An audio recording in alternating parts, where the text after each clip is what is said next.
All right, so we have minutes from the previous meeting, which I sent around. I had a couple of folks give me corrections, and I sent around the updated version. Anybody want to make? Motion approved. Second. All in favor? Aye. Aye. We have to poll. We don't have anybody on. Good. Do you want a cookie?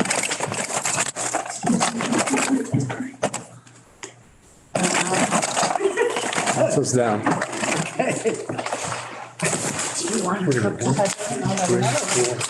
Six, seven, eight. 8-0 for approval. Yay.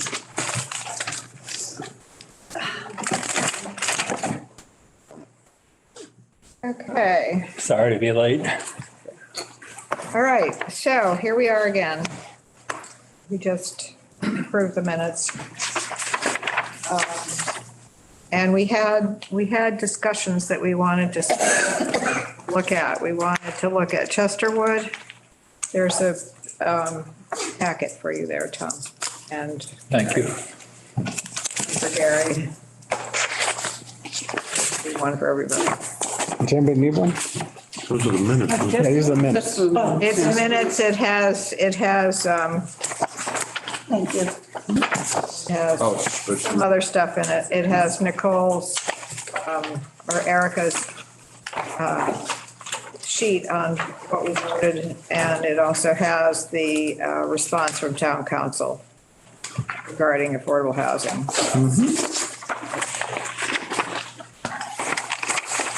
So, we tabled the Affordable Housing Trust, the Pinewoods, Chesterwood, and the SBA requests, as we were all getting tired and punchy at the end of the last meeting. Hopefully this one will go a little more quickly. We've done most of the bulk of our work.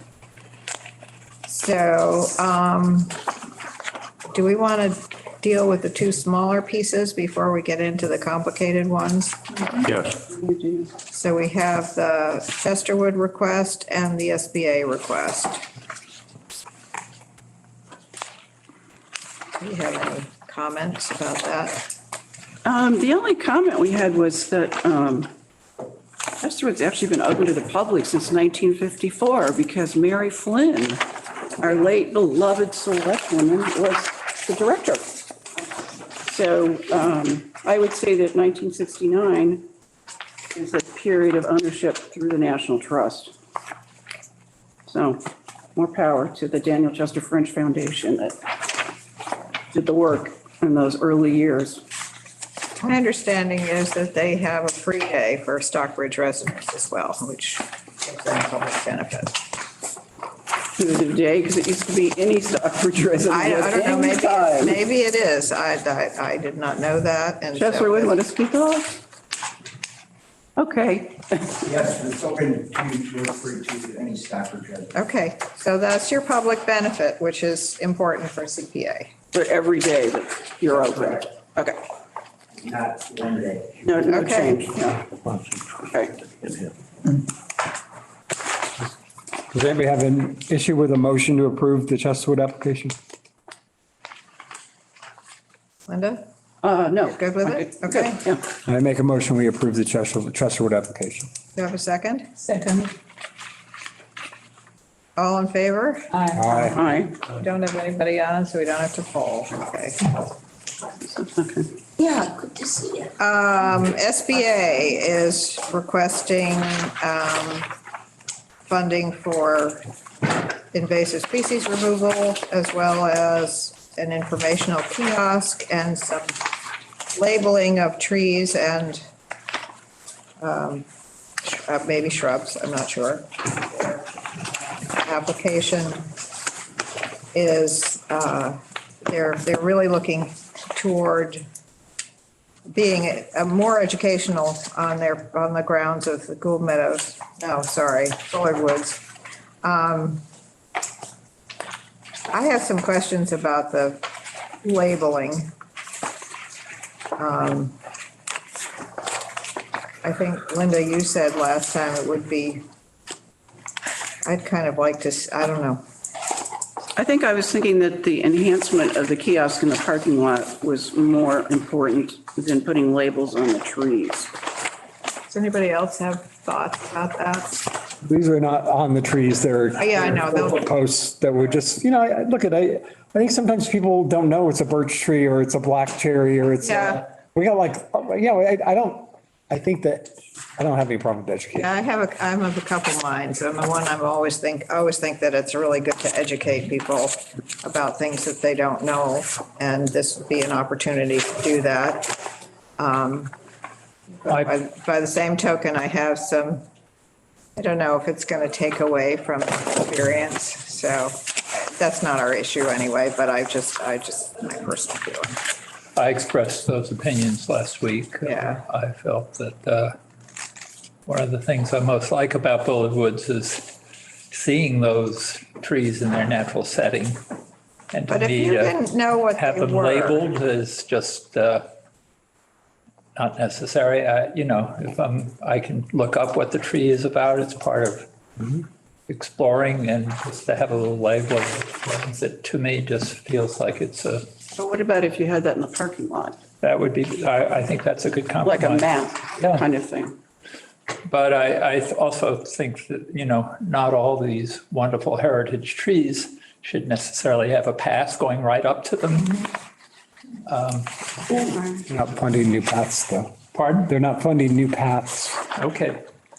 I mean, There's the specific funding and request is for the kiosk at the entrance I and know, the removal of but, invasive. Access to those signs presumably involves some paths, but Yeah, anyway. something to those, think about.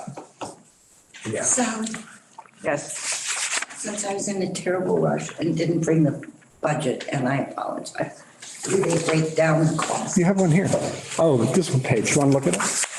I just, This is their proposal. Got my thank you. there's an extra packet in the copy room, Carol.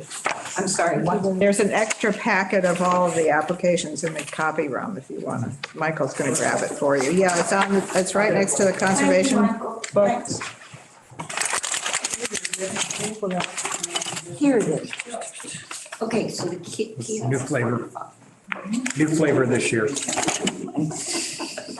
So what's separate? There's a box of the coconut ones too, if you want coconut. Are you selling these as well? No. I'm the cookie pusher. Come on. They're free as long as they last. Oh, it's like, 300 grams. when grandmother asked you to buy cookies for their grandchild, you'd buy up way more than you should eat yourself. Yeah. Fortunately, I only have grandsons. I don't do that, but I've purchased a lot of things that I didn't really necessarily think I couldn't live without. All right. So they're asking for, the kiosk will host property and trail maps, which I think is great. Cost is $4,500. Then they have invasive, species removal, which is another part of their project. But I agree with Tom in that I think that, not that this would hold up my vote, but I just think that we need to be sure that they're being environmentally conscious when they do their posts and that sort of thing, so that they're not encouraging people to walk right up to the trees and stomp all over the roots and all that stuff. And they already have posts for donors up there. Yeah. In certain spots there. Just saying they do. How long those last? It's the New York, So can we, New York Botanical Garden all over again. could we propose that we accept the application with a little note that Yeah. several members of the committee had reservations about individual signs by the trees. Okay, that sounds good to me. You want basically a confirmation as to the conformance, for what we've said here. Yeah. I'm sure, Moose is so environmentally conscious that I don't think that it's going to be. And town council said we could do the kiosks. That was approved, an approved use? Because I would also be okay. Recreational. It's recreational, Oh, I see. yeah, so, Definitely right. I mean, yeah, we could do that for the full 16.5, or if we just did the invasive, because there is a lot of barberry that's taken over down in parts of there. If we just did the invasive part, I'd be fine with that too. well, what do we think? And animal too. Especially I just- invasive, the kiosk, I'm fine with, if So do we want to limit the kiosk, because they're asking for 4,500 for the kiosk, and 11,500. How much are they asking for the, they're asking for Invasives? 16.5, so 11.5 for the kiosks, for the invasive removal, and 4,500 for the, That doesn't add up either way. Those numbers add Yeah, to it doesn't. 16,000. Right. Yeah, I'm just saying. Doesn't This is add up. inside. well, It seems like. it is 16. I got it. I like Math is still Patrick's wrong. proposal of funding the invasives and holding off on the rest, but okay, do we I'd go want to along with the reduce rest for of the it. kiosk? But if the kiosk is just something informational, educational in a parking lot or something like that, that's not going to interfere with the policy.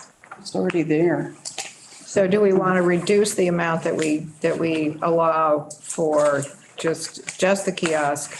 No, just the invasive. right? So, No, but I'm saying if we go for the invasives at 11.5 and we go for less for the kiosk, so that it just would not include the Well, posts. and Patrick that. has made a motion, I think, that we just fund the invasives. Okay, so, No, wait, but Carol has something to say.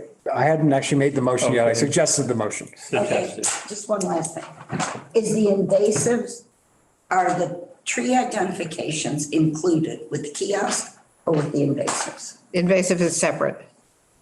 It's with the kiosk, Carol. It's with the, thank you very much, and he's right on the math. That was the other thing I wanted to say. It doesn't add up to 16.5. Now it adds up to 1,600, but. Right, 16,000. So in any case, 16,000. we have to reduce it by 500. Recreation funding. I have a I'll slight, make a motion if you're in a second. I make a motion, we fund the invasive removal at 11,500. Okay, Want to second it? yeah, I was just going to suggest that perhaps that's a big job, the invasives. Maybe we could even offer more than. Well, they say that they have money from Mass Match. Wildlife grants. to match. Okay. They have a I match. second Patrick's motion. okay. All in favor? Okay. All right, and what do we think about the kiosk, which I didn't include here, but No, we just didn't fund it. we did not fund it. No, we just funded the one, All right, the purpose of the motion. okay, Thank you, Patrick. all right. Of course.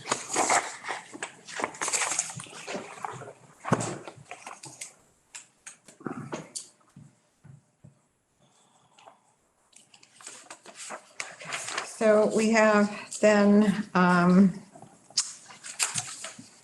we have the Construct and Pine Woods requests and the Affordable Housing Trust.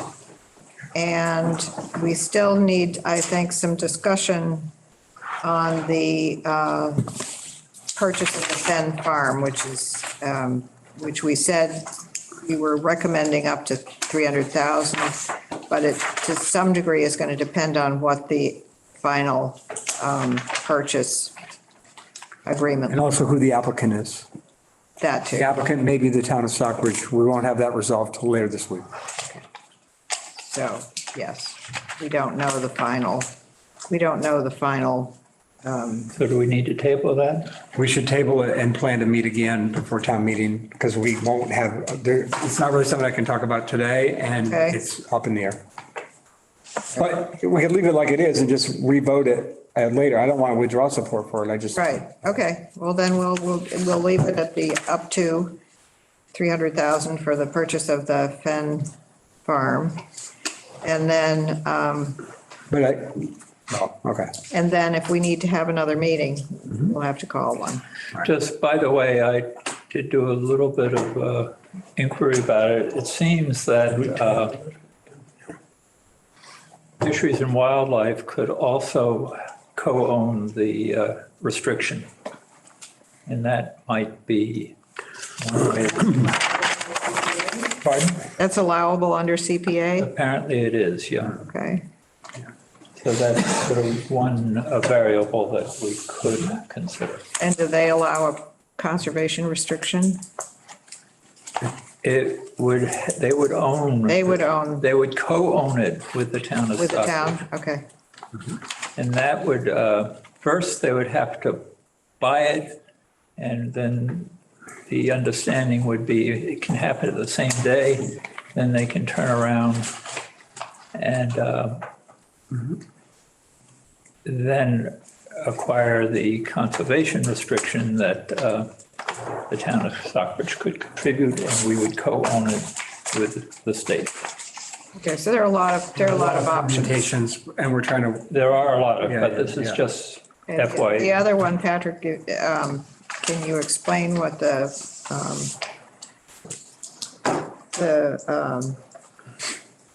sorry, the MVP or whatever it is? so there's Explain what that is, please. a granting, well, Rich can. Rich, why don't you join this? We're talking about Fen Farm. I'd rather have you explain it. Just bought it for my house. Yeah. The question is, what is MVP? And I was about to, I'll defer to you. And we haven't talked at all about Okay. anything. And Rich and I have a couple of meetings scheduled this week, but we're not. Sign in too. Rich, sign in. I will. Okay, I thank will. you. Just making sure. So MVP is stands for Municipal Vulnerabilities Program or Yes, program. And it's designed to help municipalities in the state of Massachusetts to, And indigenous tribes. I'm sorry, And indigenous tribes. and indigenous tribes to battle climate change and develop processes and ways to protect those municipalities and those groups from future climate change impact. One of the ways you can do that is through the acquisition of land. And that's predominantly the primary vehicle by which we're looking at utilizing an application towards MVP, to use that towards the acquisition of the land, to work towards establishing a process of reconciliation with the tribe, and also to think about future stewardship of that land, which may or may not necessarily be, there are many ways that can evolve. And those are the things that we're still kind of in process of discussing. We want to see the land acquired, we want to see it protected, and we want to see the tribe have a say in how that is all done. But we also recognize that the tribe is in a place right now where they may or may not be able to do that in the near term. The town may or may not be able to have the resources to address some of the most immediate ecological and environmental things that need to be addressed on that land in the near term. So we're trying to work through what could that acquisition look like where the tribe is involved in the process of making decisions with the town, and who would be the stewards to best take care of that. And especially important is we're trying to put as much financial resources behind this as possible so that we have the ability not only to acquire the land, but also to do whatever remediation is necessary, long-term stewardship is necessary, and the like for future expenses, which could be significant. Rich. I know, I didn't say it. Rich and Beth Mills from BNRC and our partners with the state at various agencies are doing a tremendous job at thinking through what that ecological stewardship needs to be. So far, the town's role is really just, adding some financial brainstorming and working with these experts to make sure that the parcel is cared for in a way that provides the most social benefit with relation to, the tribe and other parties that we can. But I've been so impressed with these guys. we're really like taking their lead and just making sure that in some instances, for example, with MVP, the town may have to be an applicant and may have to be the owner in the short term, but other structures are on the table for the long term to make sure that the land is well cared for. And these guys are driving that. Will terms a of formal hearing- plan be developed? Yes, we're working. Okay, I mean, that's Yeah. critical. We're just not there yet. Something that can be analyzed and commented on. There's sort of two tiers to this, just so you know. So there's obviously one, we need to get the land. And the sellers are looking aggressively to sell the land. And that's one of the primary reasons why BNRC and the Land Trust are involved right now, because we have funds at our disposal to effectively create an option on the land, like have an overall plan with the seller to say this is how much it's going to be purchased for, and creating an option that BNRC and the Land Trust can finance so that we can effectively take the property off the market so that a proper structure can be created within the context of the MVP grant to get everything all settled out. And the thing is that we'd have to do all that very quickly as part of our MVP grant kind of proposal. And we've we got meetings with the state and the tribe later in the week. And I think that we really should be speaking for what those partners may want to do. And so, I think that's the general direction maybe going in, but I think that's kind of, A question here. What types of remediation are thought of in terms of? So in terms of moving buildings. so there's a few things. There's a number of non-conforming buildings on the property that need to be removed. Age? How old are they? Not that old. Are you sure? I just want to know now. They don't fall within the historic purview of 50 years or older. No, Okay. no. Trailers. They're makeshift buildings Okay. that have been used Structures. for someone to live in. Okay. But it's not legal. I'll just say that. Yeah. So there's removal of buildings. There is, the Swans have done some work to create a water system that taps into a spring on the property that needs to be addressed. In terms of whoever purchases that land, those things need to be resolved. So I thought that spring was in the Great Barrington side of the property. Serves 5 households in Stockbridge. There's actually a spring house on the property that is Okay. tapped into the spring. And that spring house is feeding different parts of not only the property, but other houses that abut that property. But there's a very major spring Yes. that the Indians would be. Of course, yes. So that's another thing to be addressed. A survey needs to be done on the land to fully get the context of everything because no survey has actually ever been done on that property. There's, in terms of the near environmental concerns, and I don't have a computer screen, but we've been looking at the actual property itself, and there are a number of biomaps that basically abut, that are part of the larger biosystem that is effectively Agawam Swamp. And there are a number of things that we want to make sure those things are addressed properly and in partnership with the state who is managing Agawam Swamp.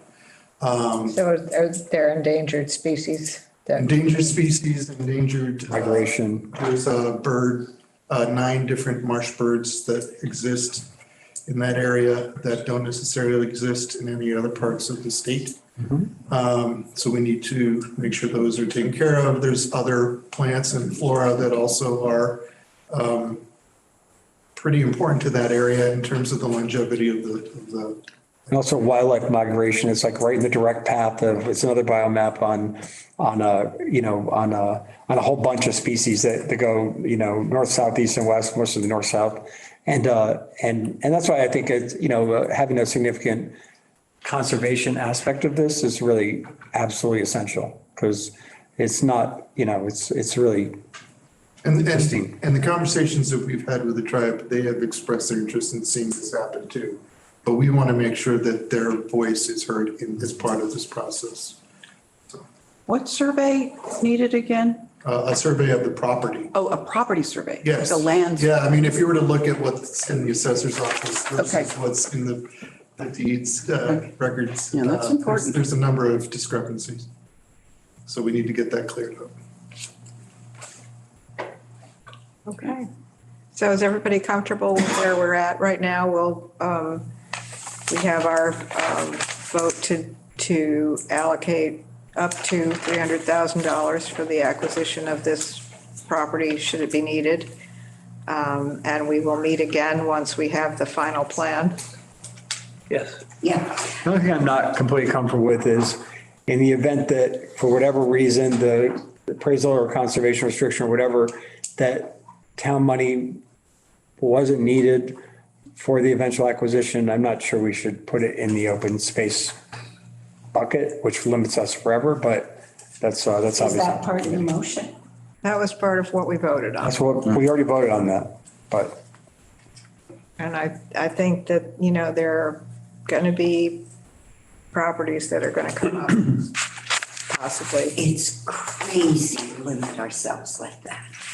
You know, unless somebody here can promise me they're psychic, we don't know what the next thing is going to be that comes up. And I'm sitting and looking at our visitors, and for all I know, Pine Woods falls in a puddle tomorrow night. How in the world, if it hasn't already, how in the world are we tying up 300,000? Put it in undesignated. We don't know. It's still there for open space. It doesn't hurt anybody with a deep love of open space or the situation where an initiative might come up. But what if they've got an emergency? What if, I don't know, Parks and Rec, the tennis courts fall down? I have absolutely That would be no. open space. Well, see, Sally, you can't trust me to argue. The point is, we should not be tying, look, Patrick got us a lot of extra money when he came on this thing. I've been on this long, at CPC long enough to know that we've had years where the total amount of money we had to consider was 300,000. I don't know if he does this annually with finding an extra $1 million or if that was a once in a lifetime. So we've already But voted on 300,000 this. is a lot of money. Yeah, we already voted it. We already I'd like voted to on it. move If we to want to revisit it, decouple that. let's do it when we revisit the whole issue. Okay, but only, I'm going to make a motion to take that out of the motion. Do that next time, but we have a lot of other things to do right now, and If I have a promise on the floor that we revisit this, because this to me is. you can make a motion anytime you want. I just ask that we obviously move the not this agenda today. We'll have another meeting. It will be specific to this project. So at that time, if you still feel that Okay. you'd like to do that, I think that we could consider it. My feeling, it has to happen before town meeting though. yes, yeah. Do we have a My- date for the town meeting? My feeling is May 15th, maybe? that we have. Or that Monday? 16. 16th. 16th is the election or town meeting? I'm sorry, that's the town meeting. 16th. Yeah. The open space fund is the one, if I remember correctly, that has the least amount of money in it. None of them have money. We spent it all last year. And that worries me. I don't like not having money in open space. Yeah, but Maybe so, but in non-designated, you can still spend it. but how much is in open space? Eric, how much is in open space, housing and historic? 6,500 in open space. Historic has 444,000 and housing has 631. So none of them have any money in them, just so you know. Open space is the most of the three.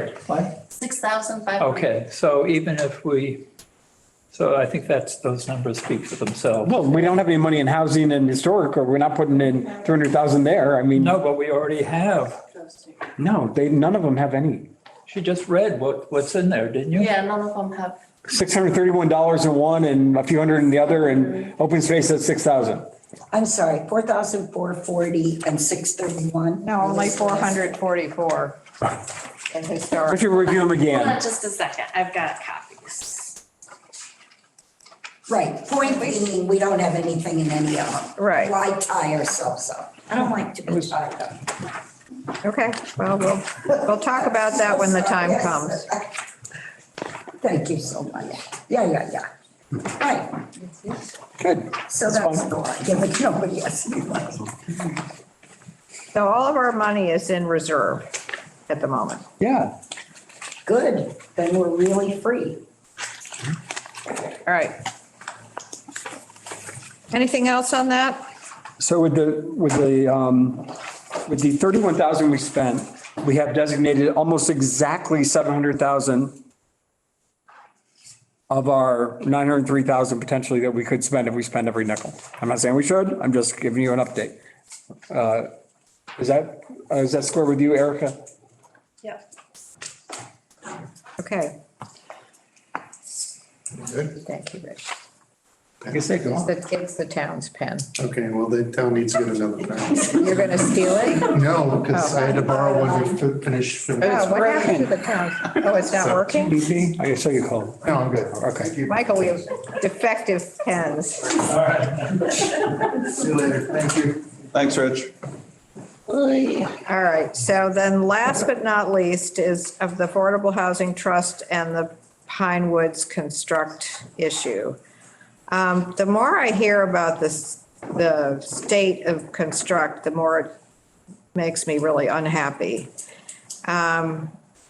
We started this 20 years ago with it being our sort of premier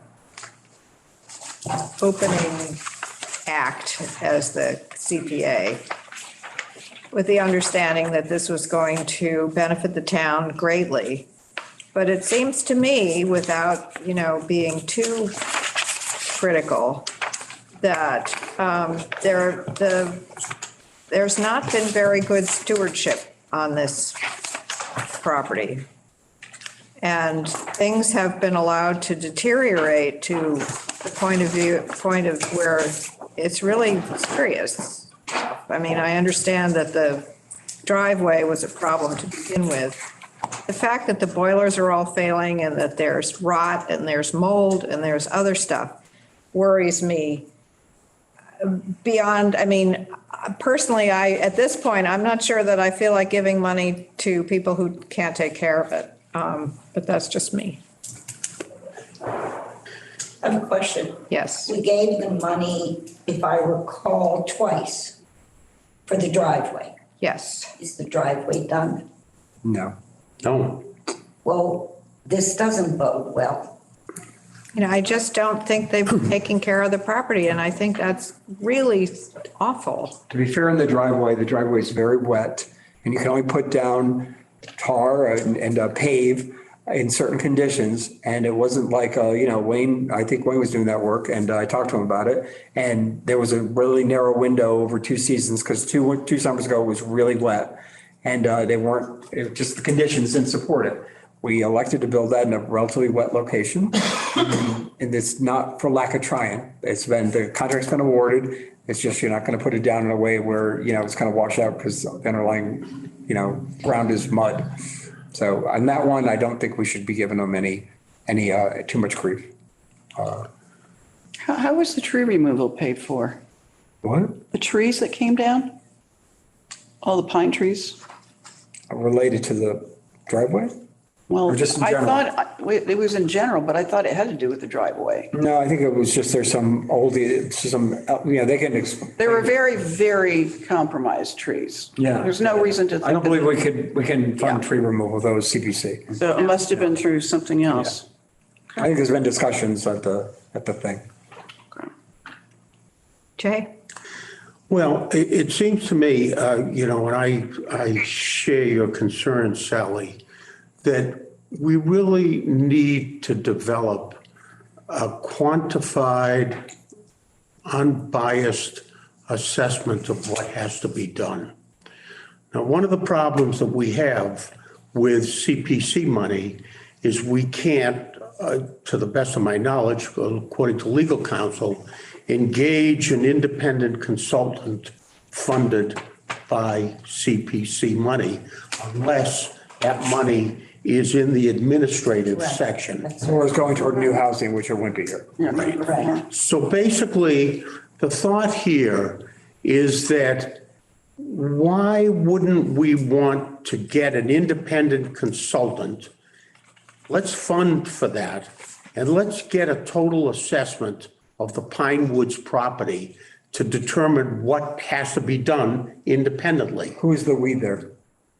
When you say we fund that, We would fund the we, independent. CPC? CPC. CPC can't fund consultants on renovation of the property. Excuse me one second. We could apply to the town for, let's say, $50,000 for an independent consultant as an article, as part Oh, of. clearly, as long as it's not coming from CPC funds. No, no, no. Well, and I said It that. can. It says right here. It can come from CPC I checked, honestly, God, I administrative. checked with Donna. I talked to Donna. Michael is here. He can tell you the same thing.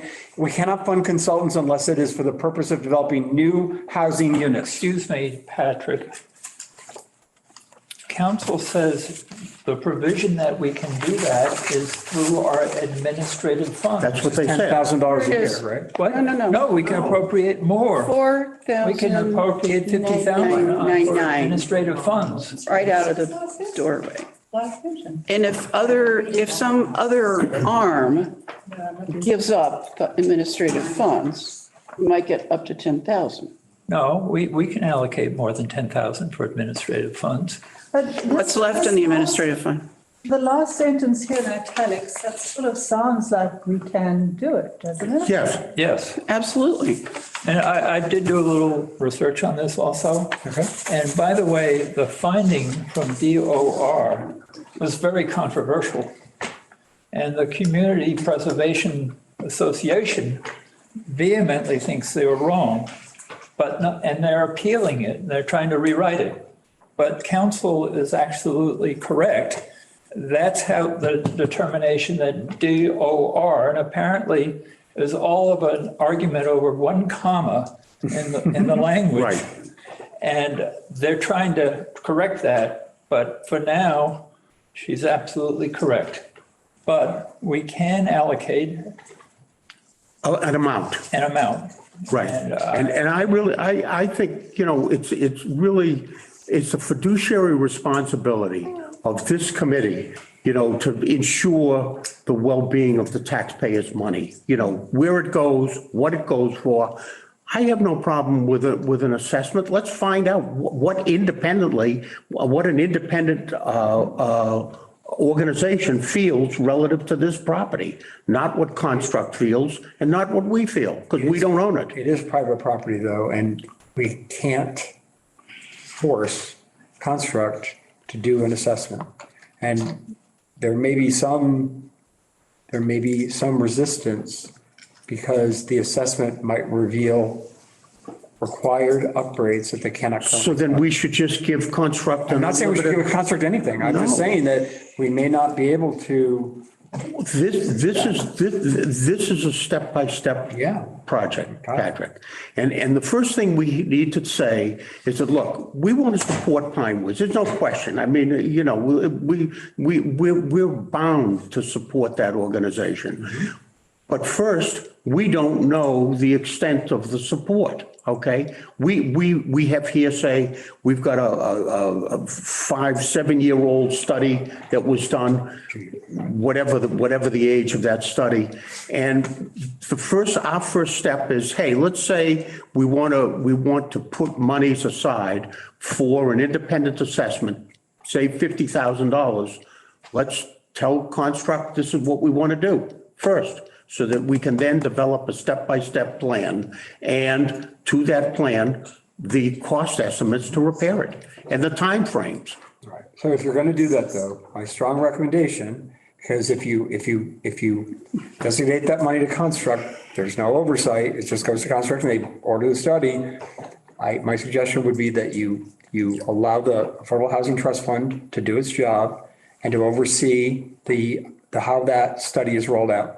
Because that's That's why we created the trust, is to vet these kind and manage on a basis, these kind of projects. Now, my personal position though is that I don't believe that we are in a position to, if we're dealing with a construct, I don't support going forward with the construct proposal as written.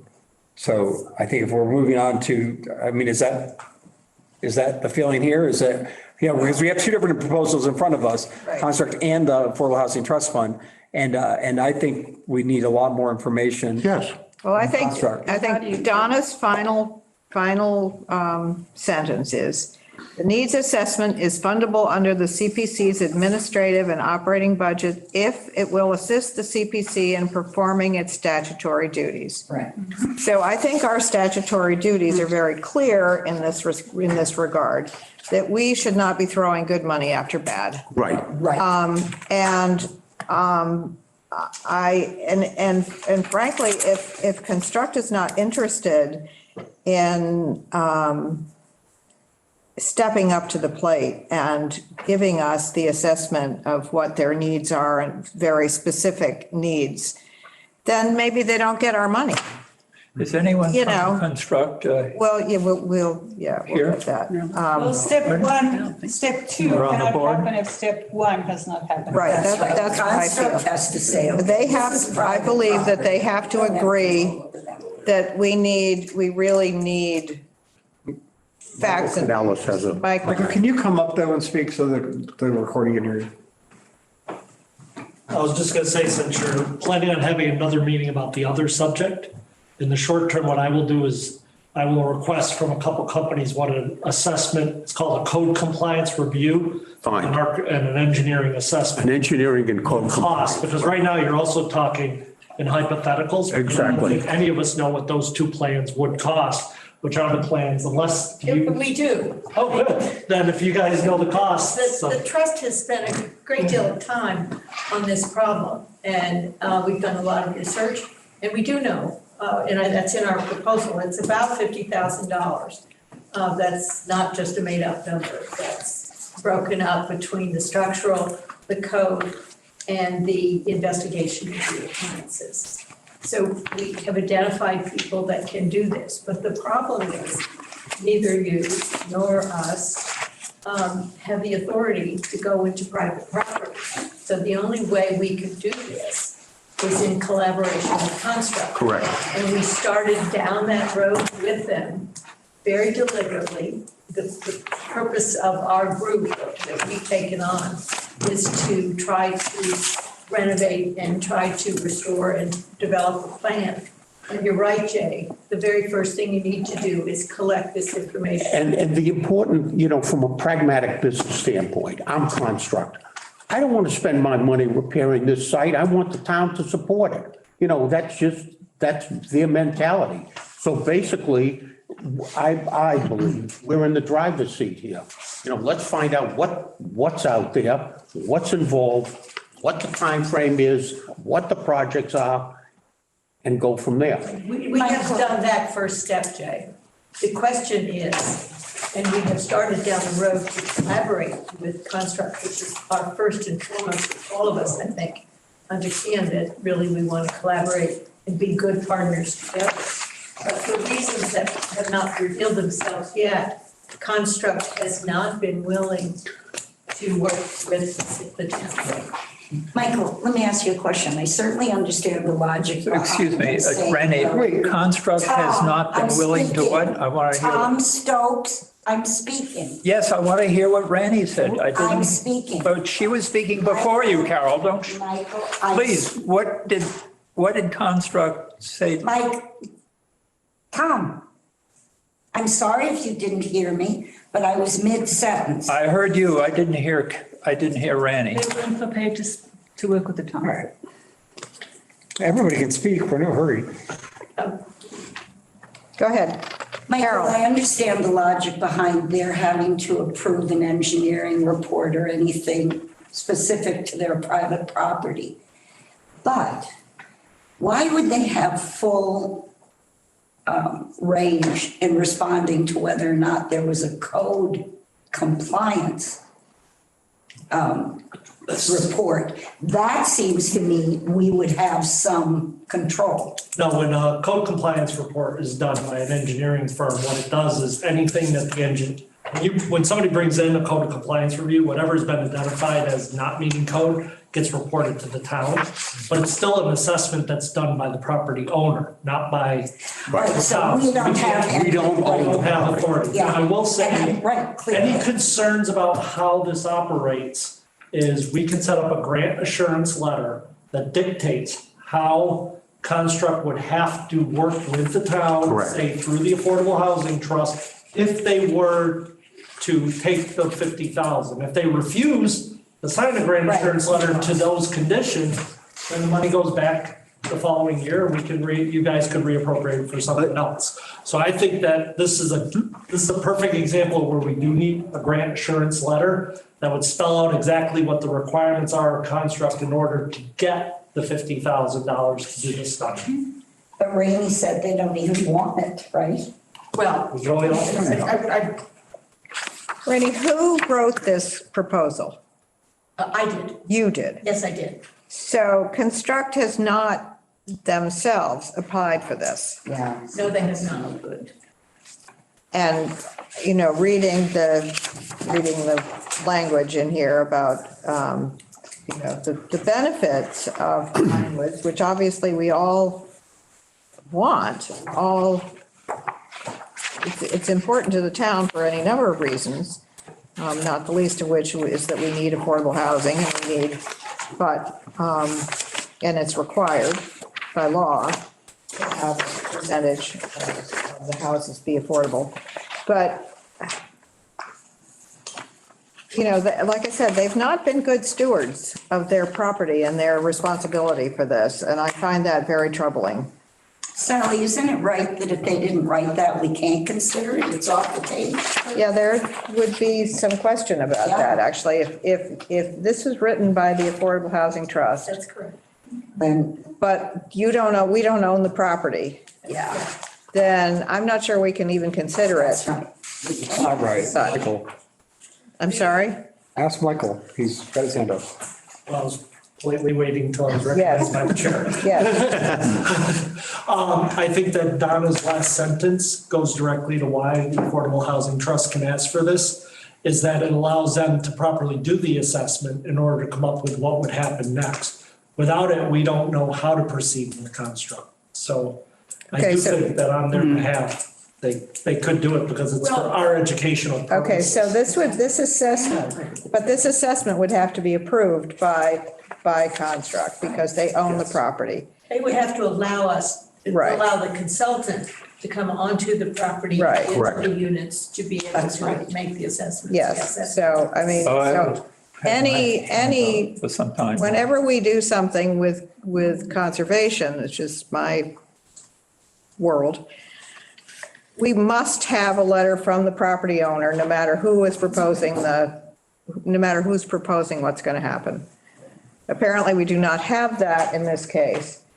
So we are authorizing, if I understand how we're proceeding, we would be authorizing An assessment. so to a speak. needs assessment Right. for the property to keep it in compliance with codes and engineering practices and all that sort of thing. But that money would be going to the housing trust, not to Construct, and they would have to approve it. Is that right? May I? Construct, we applied for the funds, so Right, that I the get it. trust would have the funds. Yeah. So that we would be able to work collaboratively with Construct to get this But done. if they're saying no, They haven't said no. They haven't said, right at the Yes. moment, the collaboration, shall we say, is in slow motion, if that's a fair way to describe it. But but there's hope. we need a letter from them saying that they approve it. That would be terrific. Because otherwise, as far as I'm concerned, they get nothing because they've been such poor stewards. I don't want to throw money at them and have the whole damn place fall down. That's exactly the position of the trust, that this proposal, which is in three parts. One, the 25,000 was half of the monies we believe that are needed to do the initial studies. And we intended to either use other monies that we have access to, or the money that we already have in the bank, or even better, to share with Construct to get this work done.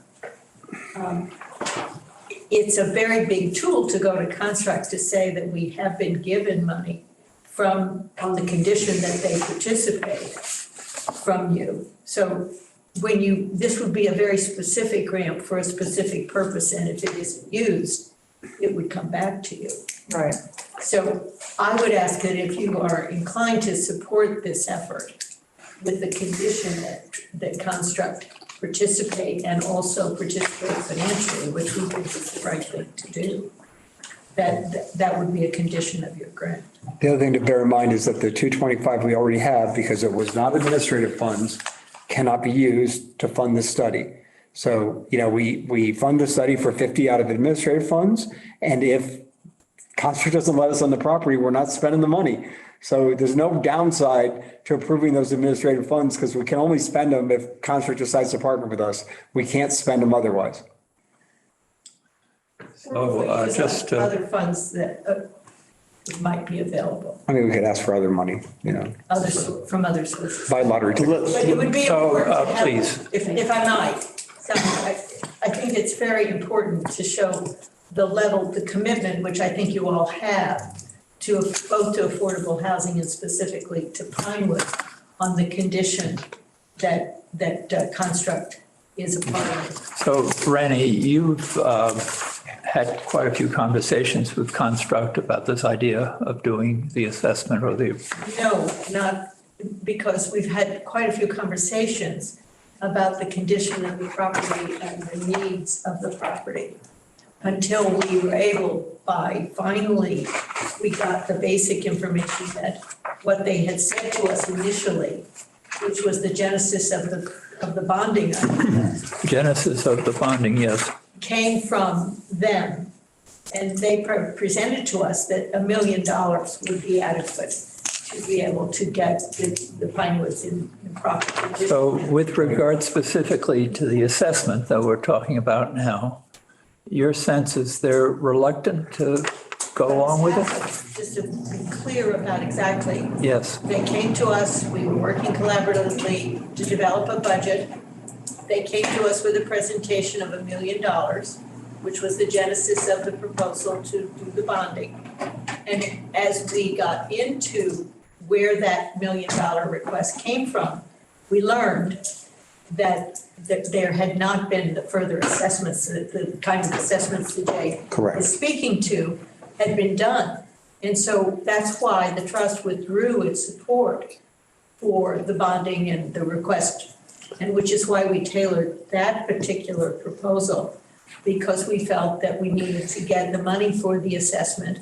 And then based on advice from Berkshire Housing, which I think most people are aware, very large affordable housing for the county, had recommended that if we, as a town, wanted to support Pinewoods, we would want to have a triage fund available for emergencies while we are gathering this information. Because the Berkshire Housing has said it's a multi-million-dollar problem to correct. Somewhere, they're just guessing right now, $3 to $5 million, but it's a large scale. So very specifically, if we just, if we grant the 50,000 from administrative funds to do the assessment, the grant would go to the Affordable Housing Trust. Correct. And there would be a caveat that Pinewoods would need to go along with it, and There has to be a written agreement, Well, of course, written get on the property a otherwise. written document signed yeah. by all parties. I would say that if you were willing to allocate, say, $50,000, I would like you to stipulate that Construct pay 50% of whatever the total costs of these assessments are. Because I don't think that, it's not, now that I'm saying my personal opinion, which is, and my colleagues are right here, you can call us right now, but that we think, or at least I think, that Construct owns it, and they should at least contribute 50% of whatever these studies are. And Well, we- could the construct 50% be CPA funds? Not for an assessment. No, Pardon? no, you can't do an assessment. Clear about that. Want to do that, Tom. And I would, you know, this is maybe one I disagree with you on, Randy, because I think we should, the most important incentive, our top goal with Pine Woods should be to get this assessment done and putting conditions on it. Well, you've got to, you know, this is a nonprofit. They go through an annual budgeting cycle. We know these things. We do these things. And to then require them to put it into their annual budgeting cycle, they've got to come up with 25 grand. It will just delay further. This is one we should be all in on and say, you want to kind of, if as long as it's okay with you and you sign the paper that Jay wants you to sign, we're willing to fund this assessment because this is information we have to have.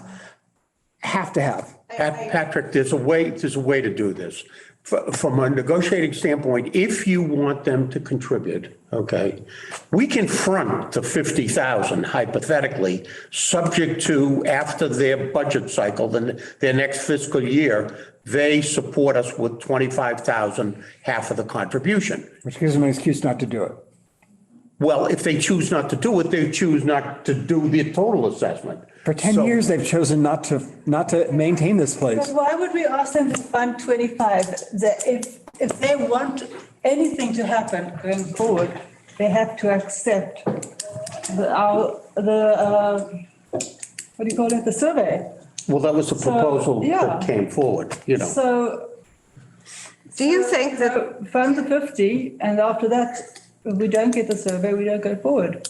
do you think that their reluctance is liability? I We think can they're only builders, speculate. not maintainers. Well, They're building, they're out there building. They have money for what they want money for. Yeah, but my concern is that the fact that it is in such deplorable shape, that if there is an assessment of the structural soundness, the mold remediation, all of that kind of stuff, does that not open them up for some sort of legal action? I would. Liability, yes, it does. Well, maybe that's why they don't want it. Yes, it does. But don't you think that's why they don't want it? It could be. And so they may not take the money. Look let's keep our eye on what the eventual price here. Berkshire Housing, this woman came in she's on the governor's housing council. This is the biggest player in the state, in the county for housing. Okay. She came in and said maybe 3 to 5 million. And by the time we got to fixing it with inflation, it might be 4 to 6 million. All right. Our end goal here is to attract the capital to get the place renovated or moved or whatever it is we need to do. All right. So I don't think we should split hairs over the 50,000. I think we should have an eventual game plan that says we're going to have to figure out all of the players around the table, state partners, federal partners, private foundations, grants from the town, whatever it takes to get the overall master plan of how we're going forward done there. We need to get the capital in place, but we can't get any of that capital in place without this consulting work. So this consulting work and the incentive for them, outside of the downside, it may be liability, but the incentive for them is to have the funding so that they can actually do that ask to the larger funding partners so they can actually do the work. This gives them the first step that they need to get the eventual work. And by the way, if they say no to it, we've got a whole different problem, which is they're planning on sunsetting this thing and letting it rot into the ground. Because we can't do the work. We can't attract the money to do the work without these studies. So if they say no to these studies, we have a whole different problem there. Not to belabor the point, but the bottom line is whether they want it or they don't want it, they do have a vicarious liability now, because if the place falls apart and somebody gets hurt, who's the owner? Okay, so they're basically liable. But the issue, you don't want to negotiate with somebody by saying, hey, you're liable, and if you don't do this, you're going to have an issue. we take the positive standpoint. We want to do an independent assessment. We want to find out the extent of what has to be done. From that assessment, we develop an operating plan, a budget, a timeline. And the question that I have, who is going to ask Construct whether or not they want to participate? That's my The question. housing trust. For the trust. Absolutely. This is what you set us up to do. Sally. That's the We have a question. hand up on the PCA. I'm not sure, is that Johanna? Did you want to say something? You got to unmute. Hi. Yeah, so I put some things in the chat there. I want to can't back see up the chat. Patrick on this that, We can't see Oh, it. I'm sorry. Yeah. hi, I'm in the car. Thank you. Yes, please. I'm in the car just picking up something. I want to back Patrick up on this in that, if there's any delay in getting these funds to do the assessment, this is also delaying the serious hazards that we've identified in a recent building inspection last Friday that are very concerning. So if there's any way that you guys can help to expedite the assessment funds, then I think that is probably the best way to go in terms of getting these things addressed from the town. I'm just deeply concerned with some of the things that we found at the building inspection on Friday. And I think putting any conditions on the assessment funds to Construct is just going to ultimately delay that process in getting these things addressed. So I personally am trying to avoid any kind of liability lawsuits. I've made it clear that we have retained a counsel to mediate with Construct and getting these things done because they have not been very cooperative in dealing with these issues. They've been putting blame on the tenants, and we're not going to proceed with that. But we are not looking to, in terms of liability and people talking about opening them up for liability. That's not our intention. We just want these issues addressed as soon as possible. So we're trying to get that done, but any delay in getting these assessments done is really just delaying the tenant. So on behalf of the tenants, I just want to make that clear that ultimately playing, stalemate with Construct is going to be affecting us directly. Thank you very much. I don't think that was our intention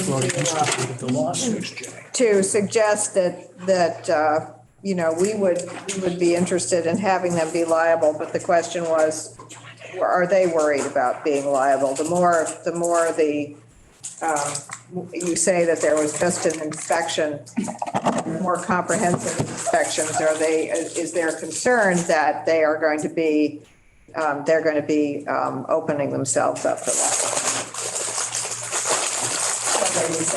If in terms of liability, who's going to be doing, yes, they're going to be liable. Yes, there's things presently that they are liable for. But at this point, to me, as long as they're willing to cooperate with the tenants and getting these issues addressed immediately, and there's no more of this gaslighting of the tenants and putting blame onto the tenants, I'm pretty sure that most people aren't going to be seeking, lawsuits against them. But if they continue to delay in getting these sort of critical safety hazards addressed, and continue to put blame on the tenants. This isn't the forum to be discussing some of these issues. Sorry, No, it's okay, but I just feel like we need to reel it in and focus on the appropriation or not. Michael, I'm sorry, but Yeah, my vote is that I'm just going to back up what you said, Patrick. Yeah, I don't think this board should be considering who's liable, who's not. Right. No, we're not. Does this Just concerned. assessment allow us to move forward with assisting Pinewoods in the future? Correct. There's a benefit to doing it, that we should do it, because it allows us to better judge future projects, which is what Donna had said in her letter. If we don't feel like it's the role of us to take on that, then we don't. Michael, what is your sense of the question that was about to be addressed? What party, should it be CBC or the Affordable Housing Trust Fund that figures out the negotiation with Pinewoods? The application is from the Affordable Housing Trust. I would have the Affordable Housing Trust contact Construct and then work with me on grant assurance. If Construct does say yes, then we put together a grant assurance letter, which would stipulate exactly what the conditions are. This They assessment. would need to meet in order to receive the funds that have been allocated. This is very common. We've done it with all the ARPA funds because it was a requirement of the ARPA funds to have grant assurance letters with any sub-recipients. And this would be what would be happening, that they would then become a sub-recipient and that grant assurance letter would dictate exactly how it would. But it would ensure that the town gets exactly what it's looking for as far as code compliance. What's the difference if CPC did the same thing and kept the? There is no difference. You could keep Absolutely it no legally difference. negotiating with Construct, but I think that is that the reason why the Affordable Housing Trust was put together to I have handle no. this? That's up to you guys. What I'm worried about Motion to is that strike it's out. an application that the owner didn't make. That's the And that was concern. addressed in Donna's letter that this is an administrative function on your part to determine. No, it's How to- us accepting an application, not from the owner of the property. Right, but under your administrative function, if Sally, you could read that That last wasn't line from addressed. Donna. That's not It's addressed. yes, it is, because it's No. our assessment to decide if we want to move forward with any project that Construct does. Right. So it's right in Donna's letter. I think it does address it, but we can confirm it because you're gonna have another meeting anyways. But I think that I last think sentence. that last sentence is absolutely clear. I agree with you on the meaning, the meaning. What it does not address is under no circumstances at any time does CPC accept an application from someone other than the owner to do anything. Unless Sally, you have, that makes no sense. have the letter. These guys don't own any property in town, and we've already given them $225,000. I'm not dealing with any of that. I'm dealing with the specific. Okay, so That's sad, the yeah, specific is that we have this particular application, I don't think works for us because we don't have a letter of agreement with Correct. Construct. It doesn't mean However- affordable housing would. However- In the end, but we've got to do this. To have an administrative assessment to help us, to assist the CPC in performing its statutory duties. So that request, the $50,000 or whatever it turns out to be, for an assessment for us to decide in the future whether we want, if they come to us with an application for money, or if they co-sign your application, which is also fine. If we had a letter in here from Construct saying that, that they were supporting this application and they were really grateful that you did this, that would be fine. But I have a question, Michael, in terms of getting this assessment done. It's my understanding from what Rainey said that the Housing Trust has people in mind that do this sort of thing. Do we have to put it out to bid? Yeah. Engineering is. Go up to bid. Okay. Yes. So a question for you, Mike. Rather than giving a grant to the Housing Trust, which Carol has expressed some concerns about, could we not, as a committee, contract for the assessment with the condition that will be under the advisement of the Affordable Housing Trust? They've So in done other all the words- legwork. Pardon? They've done all the legwork. They've done all the legwork. They will continue to do all the legwork. It's just a question of moving the money. And whether we should give a grant to the trust for them to pay the consultant, or whether we should pay the consultant directly and work with, So I think Carol's question is legit. So I can get it answered. You're gonna have one more meeting. confirm whether or not Construct needs to be a co-application. That's it, and that's Sally's Right. job, that's all I'm We saying. can check with legal on that, and then if legal says, yes, we need Construct to sign also, then we can No. contact Construct before, about April 15th is when we close so we have time here to reach out to Construct and ask them to support this. And my question, Michael, is who is going to participate in that initial conversation? Well, it can. Construct, in addition to you. It can be handled by anybody, just reaching out, so it can either be, I mean, It has to be- either of us. it has to be Sally for us to legally accept the application that's sitting right there. Well, no, it doesn't. Yes, I don't think it A does. letter to the Community Preservation Committee stating that they support the Affordable Housing Trust application is all we It's need. that application. Whoever reaching out, right, yeah. Yeah, we just need So to we'll have take the care of letter that in the in the next file. month and a half. If that takes care of, then we can we can plan to meet sometime in April, which gives about a month for us to get in touch. Is that with- going to be good for you, Rainey? We are continuing our work to try to build a partnership with Construct. So the answer is yes. And it was always our intention that this be done collaboratively. Do you have a sense of what the reluctance is? We have a lot of speculation, Okay. but I wouldn't want to say anything other than No, speculation. but I'm just wondering if you've worked out a strategy for working around what the concerns are. Well, I think that part of the strategy would be to say that this money is available from you, subject to their collaboration and their supporting the application.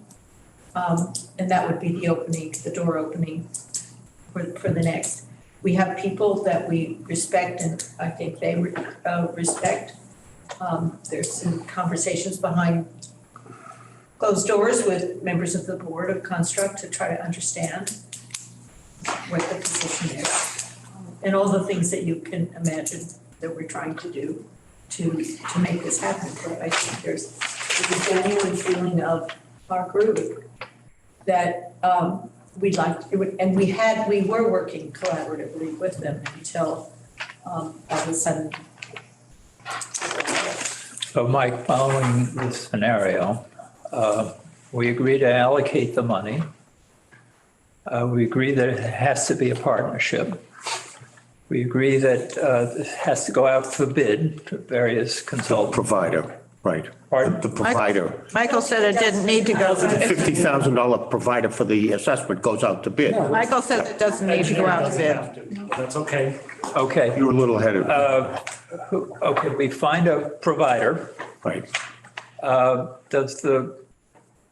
Do we as a committee pay for the provider? And, we're going to, the Affordable Housing Trust will be our consultants? Or does the fund go to their fund? They've applied, the funds would go to them for that specific purpose. And if it's not used for that specific purpose, it would be returned. Okay. So it's earmarked. It's earmarked for Right. because they can ask for a general appropriation, like they have the last 2 years, or they can ask for a specific appropriation, which in this case, they've asked for a very specific one, but in. Earmarked grant. In lieu of Earmarked Carol's grant. question, we'll work now on the next month of getting a letter from them. Right. So I Stating they support. And just, can I just make 2 points? One, there's no we and they. We're all volunteers. I mean, I get paid a tiny bit, but most of us are all volunteers here. And we're like one team figuring out the best way to deploy taxpayer dollars. There's no we and they. The money is going to flow to the consultants from the taxpayer approved at town meeting or not. And this question of the accounting of whether it gets paid out of one or the other seems quite irrelevant to me. And I just, I think it came Trying to about fit into when the we formula. were concerned about our lack of oversight over the money.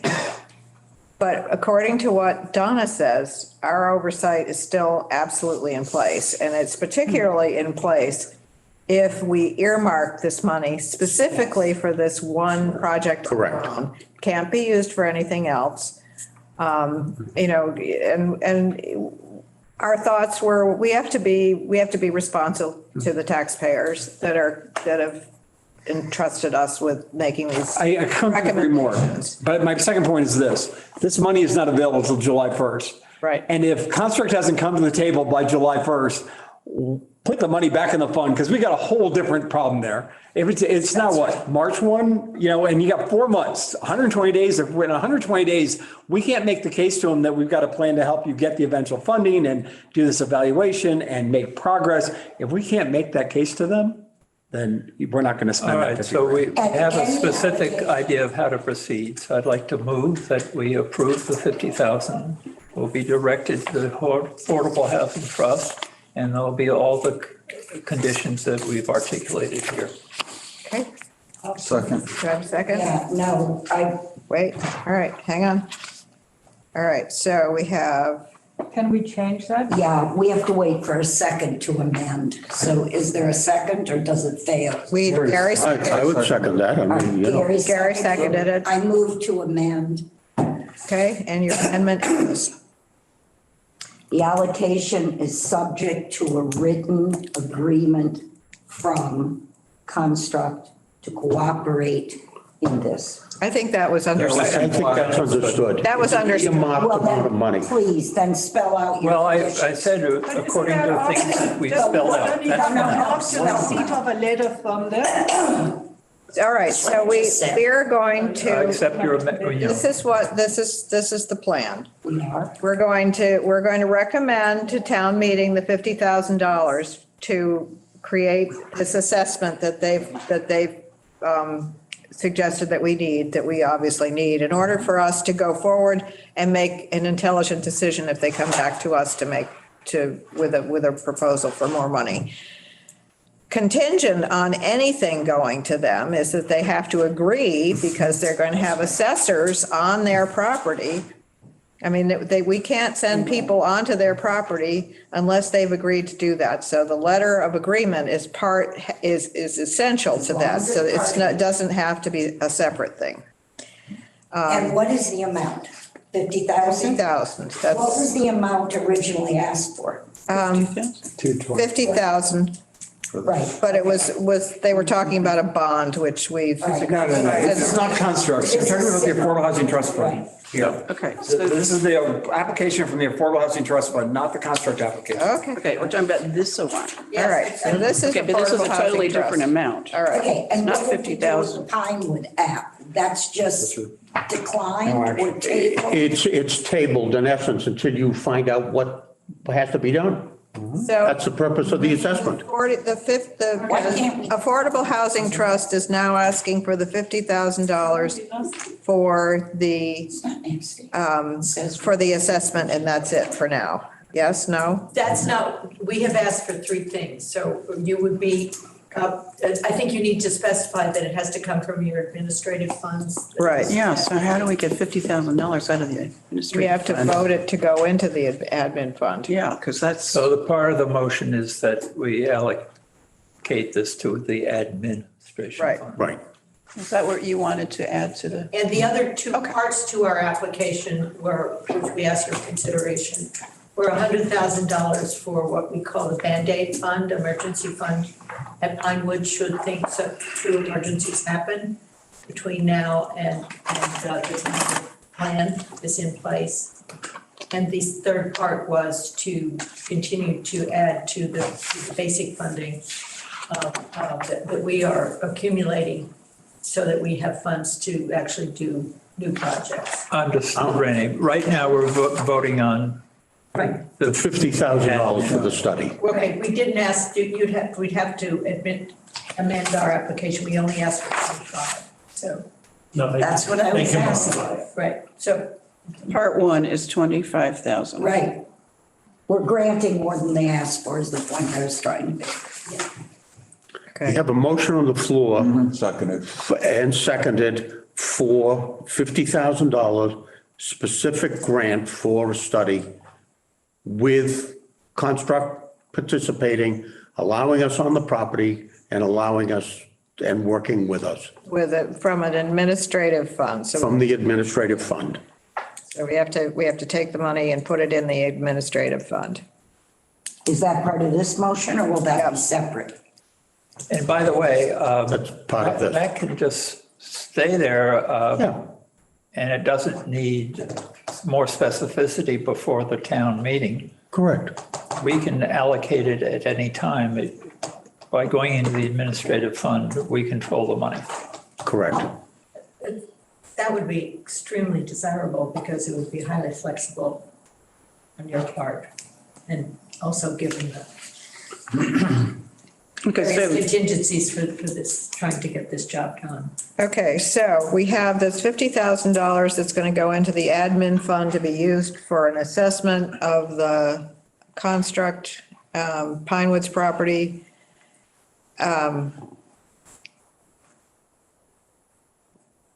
Dependent on having a letter of agreement from them saying that they are in favor of having this project go forward in that way. We have a motion and a second. Do we have any more discussion?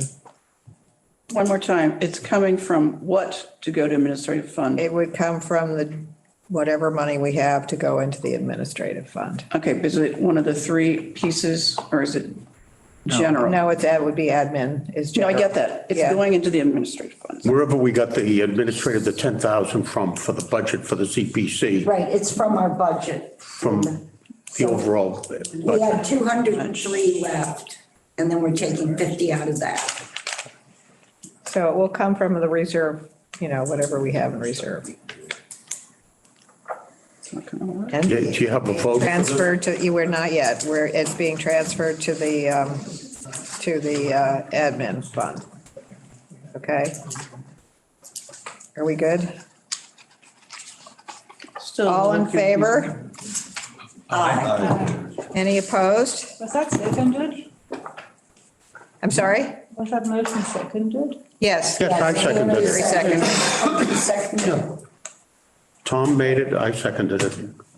Or Gary did, somebody did. I have Gary. Whatever. Thanks. Okay, Thank you. now, do we want to, I think the Pine Woods request,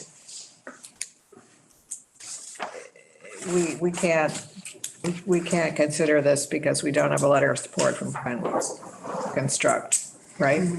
Everybody agree? Okay, so this is a no. Right, so we're declining, and I think that's also good because it makes what we're voting on consistent. We're voting. Yes, we do. We would need an emotion, Motion to table that request. Second, okay? And that is the $100,000 That is piece. this one. Okay, that's a different application. That was it. Is that the? Who made the motion? But I thought we were talking about the housing trust 100,000. Is this? a Not different right 100,000? now, we're not. Yeah, I'm very- We're talking about this one, because this is the one We're that's tabling that whole thing. That's- directly from construct, which we feel that we can't address anyway because we don't have a letter of support from them. So, okay, so we will not do this one. All in favor? aye. Aye. Okay. All right, now we can go back to the Affordable Housing Trust requests. And if I understand Rainey correctly, we are talking about having a $100,000 Band-Aid fund. And they were asking for $225,000, so that leaves 50,000, that leaves $75,000 for what? The general allocation. We have General allocation. 225,000. Okay. Right now, we are trying to build up enough funds from all sources so that we're in a position to do a new project. And we have some that are percolating underneath. We're hopeful for. We're running out of money. Yeah. Yes. Fast. According to the figures given to us in this meeting, we don't have that amount of money, so you can't have it. Yes, we do. No, we don't. We have 153 left according to what you said. You said of the 903, we allocated 700, that's 203. We just gave 50,000 to them. That leaves 153, which is The request was 100. I'm not saying you can do She it. said the request was. There were two. There's three parts. There's three parts to that. Well, we closed for the 25,000. There are three distinct requests. Yeah, So now we are addressing $100,000 in the number Band-Aid two fund. piece of 1.1. Yes. One of the things that I want to say on behalf of the Affordable Housing Trust is that our mission in the creation of the trust was really to help acquire and preserve all of the affordable housing. And so it's really, we kind of look at it as working with you in that process, because obviously you're allocating funds for housing projects along the way. The process that you go through primarily is an annual one, whereas we have meetings once or twice a month and work through those. We're under the same requirements in terms of fiduciary responsibility to only spend what funds you might allocate to the trust in ways that are consistent with the allowable funding for DPC funds, and have a fiduciary responsibility to make sure that however they're spent later on meet those same requirements, just as you.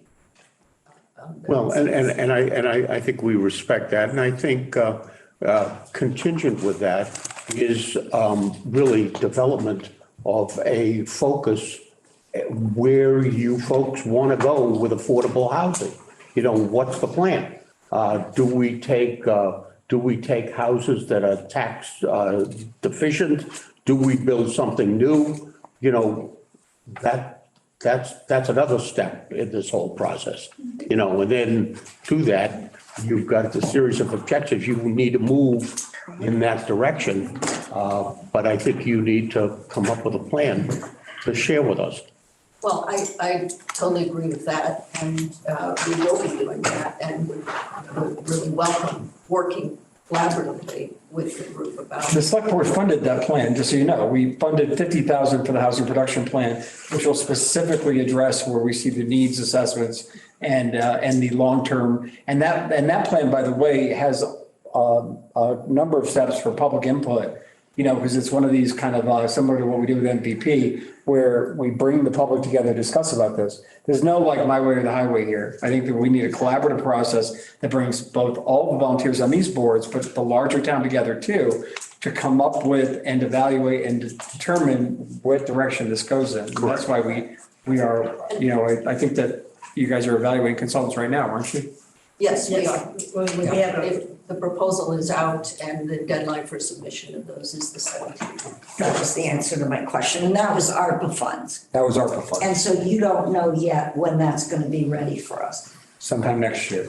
Well, the request for quotation and qualifications specifies that we would like to have the work done between March and September. So it should be Next fiscal year. Fantastic. It should be ready. Good, right, because that answers what Jay's been worried about. Yeah, and so I think overall, what we're saying is we really want to work throughout the year to make sure. Absolutely. We're all on the same page. And that doesn't preclude us, with the Community Preservation Committee, having a meeting, you know, mid-year, so to speak, you know, to start to develop the strategy.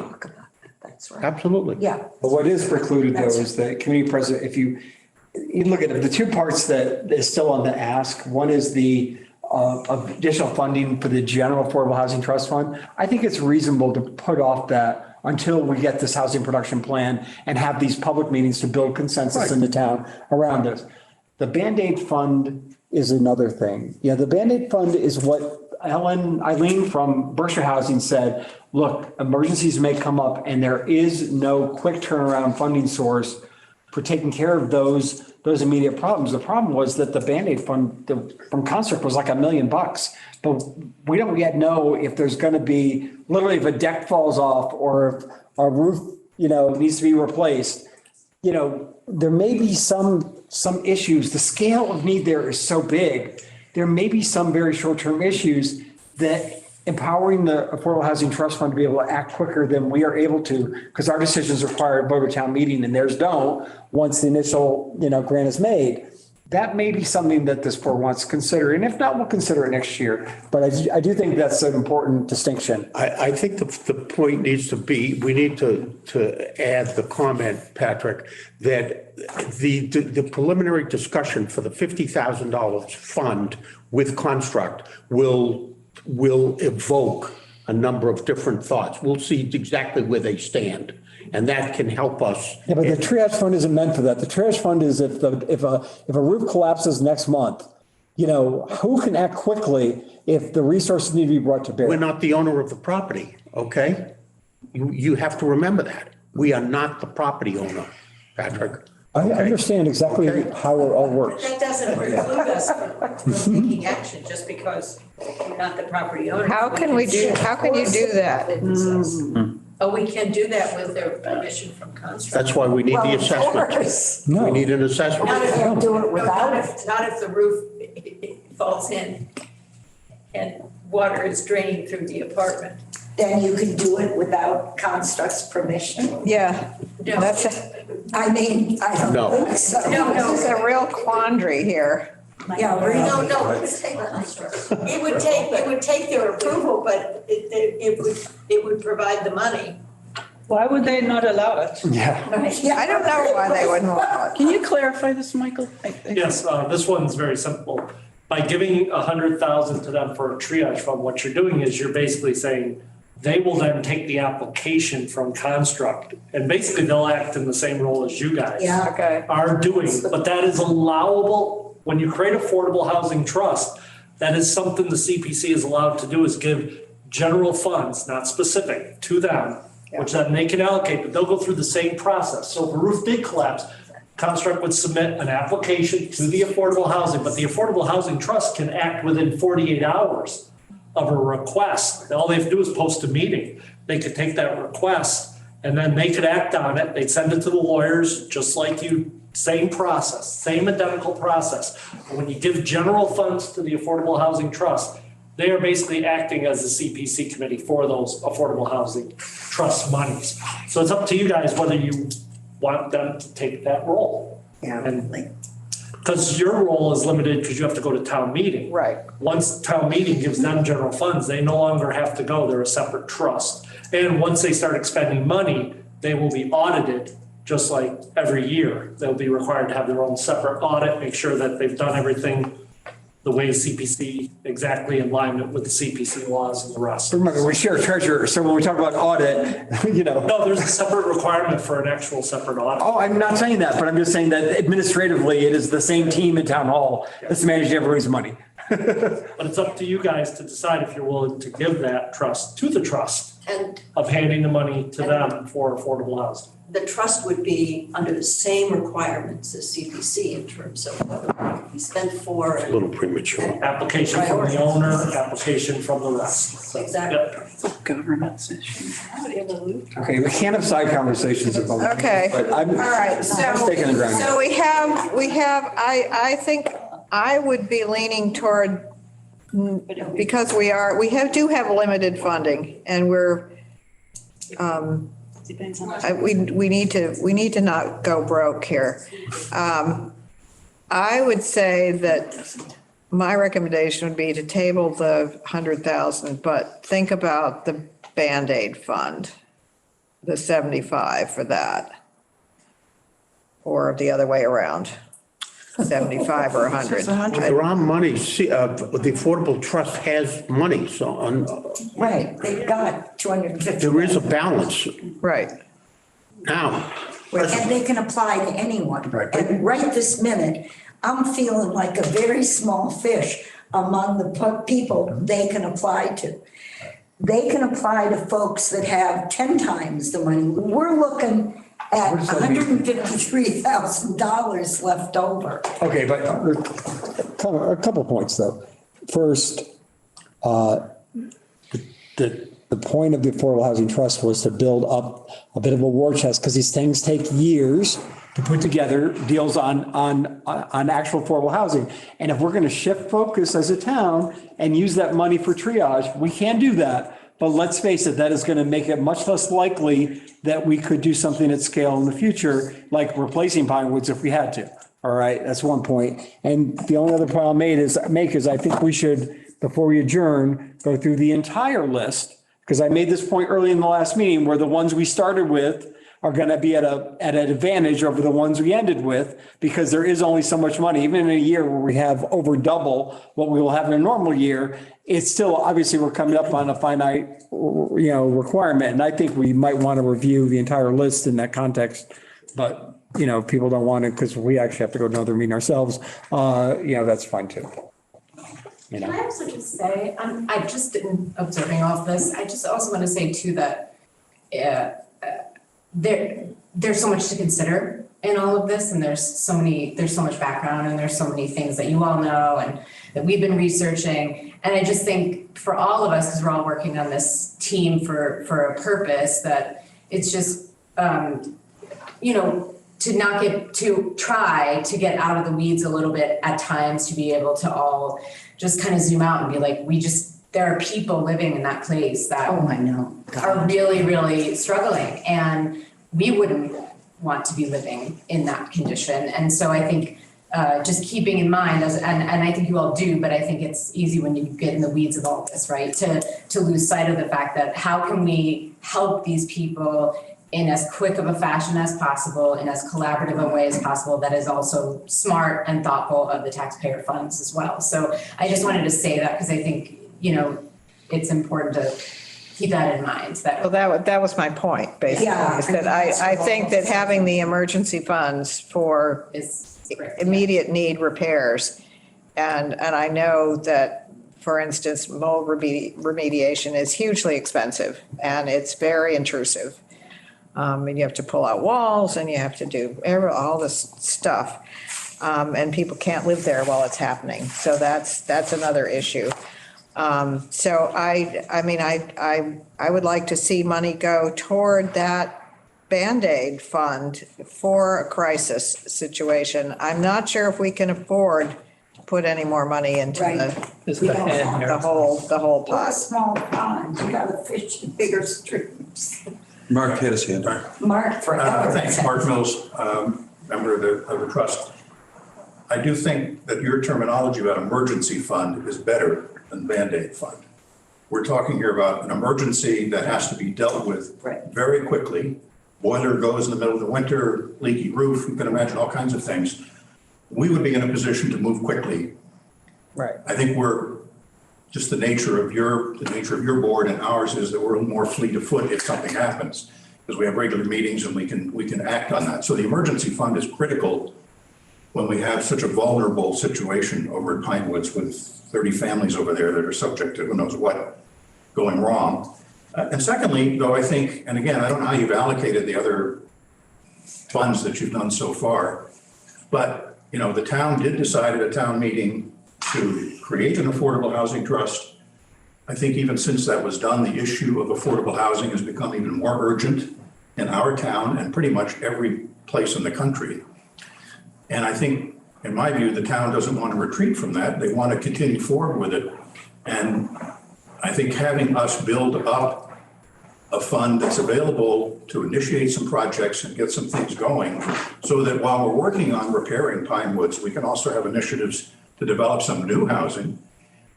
We need to kind of build up the reserves that we have that are available for that. And since this merry-go-round only goes by once a year, we want to grab the ring while we can and build up the reserves that we have for future projects. That's why we're looking for both the emergency fund and some additional funding to be kind of the basis of our future efforts to try to develop new housing. So I don't want us to have to lose a year on building up that basic fund. But again, you know where the funds are allocated. Okay, how about this? How about if we develop some type of emergency fund under the preliminary direction of the Community Preservation Committee, subject to the plan coming forward from the Affordable Housing Trust as to how you want, where you want to focus money. It has to go to them, Jay, if they're going to have a quick turnaround. Otherwise, we have to specify and it has to go to town meeting. Well, basically, Why don't we just allocate that 50,000 to the emergency fund? That's one possibility. Are you going to make a motion? Okay. Okay, so we have a motion. 50,000 to the emergency fund. Do we have a second? I think we need some more information before we. Do we have a second? I'll second it. Okay, What was the Discussion. original ask? What was the original ask? Now we're really confused. the original ask. This is item was- 2 under 1.1.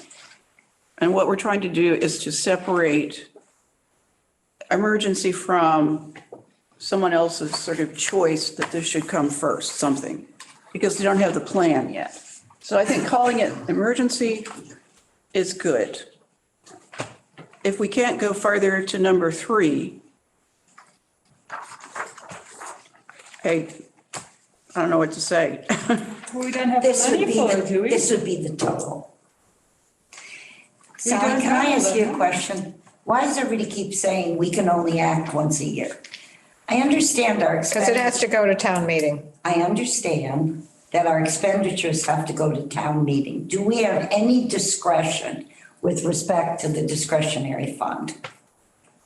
What is the No. discretionary? No, because it has to go to town So meeting. what we go to town meeting to get approved is allocations. Yes. And we have no other process for allocating to ourselves. This is just curiosity. Okay, So in other words, I mean, we could have a special town meeting yeah, if we wanted to, but that's a huge hairy deal well, it's expensive too. and it's expensive. So that's not something that we want to have sort of looming in the Okay, so background. this is the way we're set up, and Jan made an excellent point. Or Rainey, or all of them, I don't know which one, including you.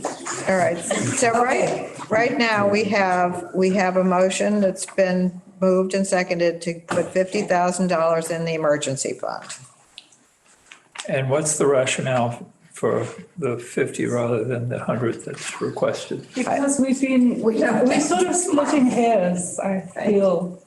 I'm sorry? I feel we're sort of splitting hairs and we don't have that much money We left. don't have that much money now.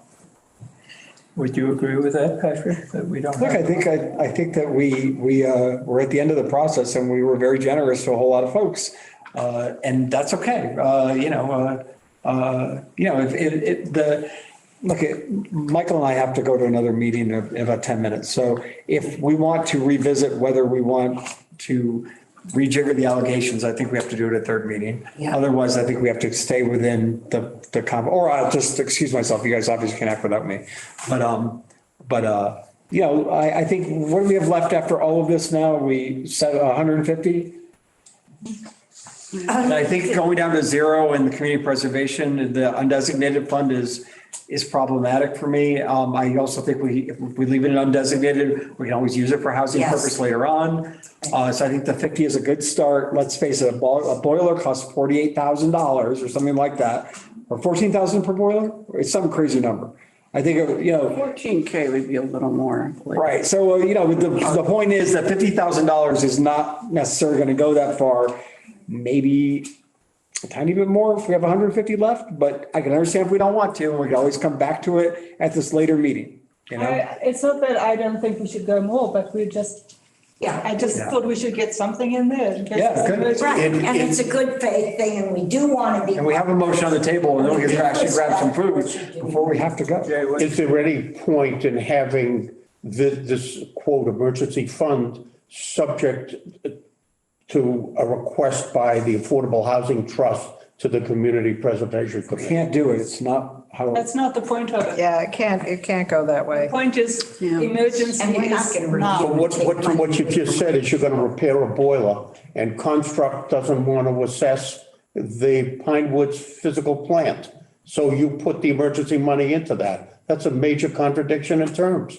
No, say a tree fell through a roof and you have to fix it so people can live there. That's an emergency. There's administrative issues here that we probably can't solve right now. Yeah, I think that, It's a piecemeal approach to. It is. It's meant to be a Band-Aid or emergency. It's absolutely piecemeal. That's what planning, Band-Aid is. phased planning with, master. That's actually what she mentioned from the Berkshire Housing. That's what she actually said that would be useful for us to do was that Band-Aids, for lack of a better term, don't really exist. There isn't a lot of funding, and that's a role we could play. And she felt that that was actually quite valuable. And it gives us more leverage, because I would condition the Band-Aid on that they're going to go ahead with the assessment. I see absolutely no reason to support the Band-Aid as a voting member of that trust if they haven't said, yeah, we'll agree to the assessment. I mean, why throw good money after bad? Well, that's the point. Yeah, so we gotta Okay. trust the people in the room, Jay. I think that makes sense, actually. Okay, so we're going to, if we do the 50,000, we're gonna condition it on that they get nothing if they don't agree to the assessment. Because they're not negotiating in good faith at that point. I think it's excellent. So the 50,000 is For the emergency fund. for construct or for, For the housing. Emergency. Pinewoods, but it would go in their fund to use as they see fit, but it would be a separate pot from the 225,000 or I whatever. suggest that you they have. limit it to emergency funds. If there's a collapsed thing at Riverbrook or something that Stockbridge Housing Authority, which is extremely well run, which needs some inter-year effort or help, why are you limiting us? We don't have to limit Yeah, it. so let's just do emergency fund and let the folks have the flexibility.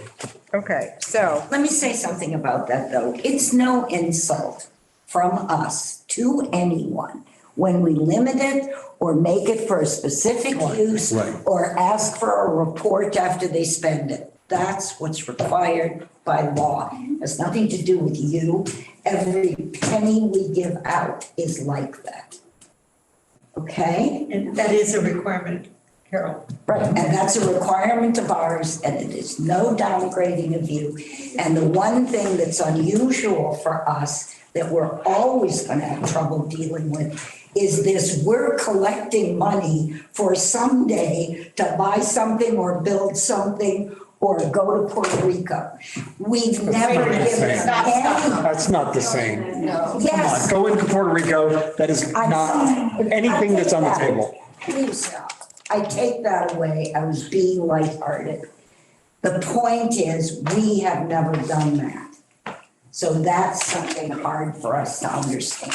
This, $50,000 for an emergency fund, we define emergency or whatever, that's easy for us. And not doing that is no insult to you. It's we don't understand it, we never did it, we're trying to catch up.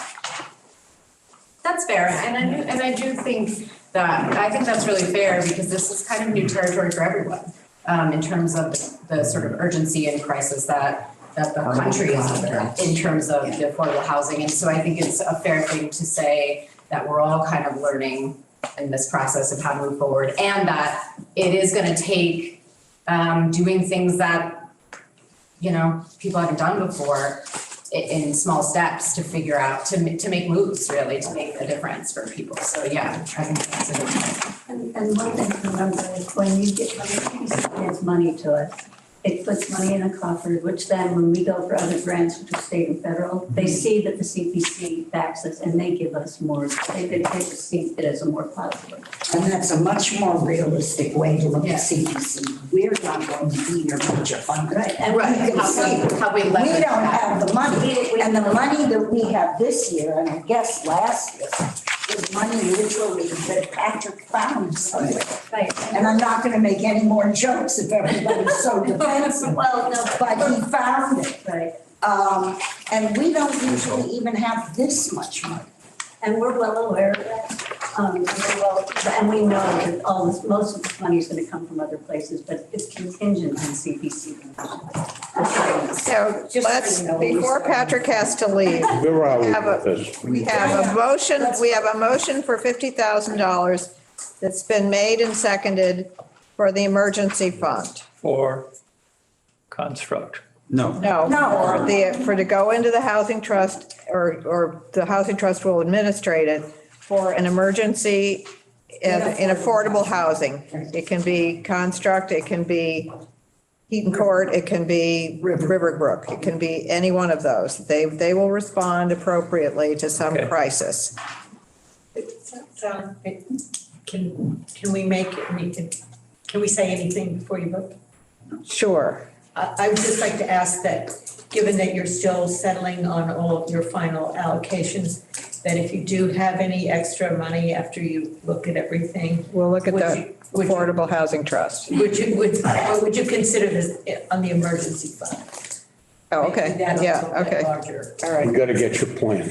But I would also like to make a suggestion of at least $25,000 to go into the Affordable Housing Trust as a future whatever, if there's a property that comes out, only just as a placeholder for,